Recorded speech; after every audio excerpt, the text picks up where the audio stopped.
эркин күчтүү болсоңор бактылуу болосуңар деп аялдарды ишендирип коюшуп, эми күчтүү аялдар бактысыздыктан азап тартып атышат. Негизи аял күчтүү болуш керекпи же алсыз болуш керекпи?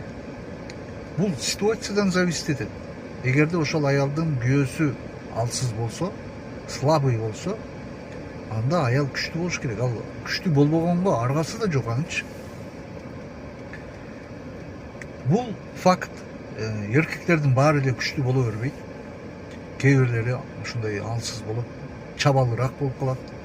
Ошондой болсо, анда аял күчтүү болуш керек. Ошондой ситуация болсо, анда Аллах Таала ошол аялга акыбалга жараша күч дагы берет. Мен эми күч дегенде физический күчтү айтып аткан жокмун, эми аны кептин төркүнүн түшүндүңүздөр. Ал эми аялдын күйөөсү эркек күчтүү болгон болсо, анда аял күчтүү болгонго аракет кылбасын. Эгер ал күчтүү болгонго аракет кылса жана күчтүү болсо, анда күйөөсүнөн уже бийликти талашып баштайт.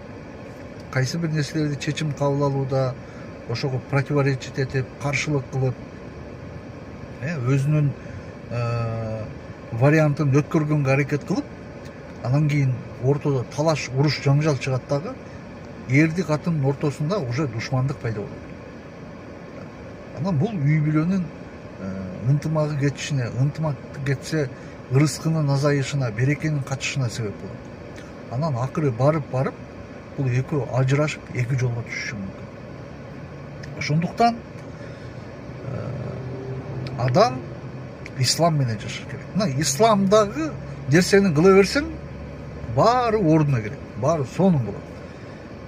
Жана мунун баардыгы бекер. Эч кимге 30 миң, 40 миң төлөп бир нерсе үйрөнүштүн кереги жок. Бүт баардыгы даяр, 100% гарантиясы менен берилген руководство. Андыктан ар кандай бир психолог, философ же коучтарга алданбай динге келиңиздер. Аллах Таала адашкандардын баарыгын туура жолго салсын. Дүйнөдө да, акыретте да бакыт берсин.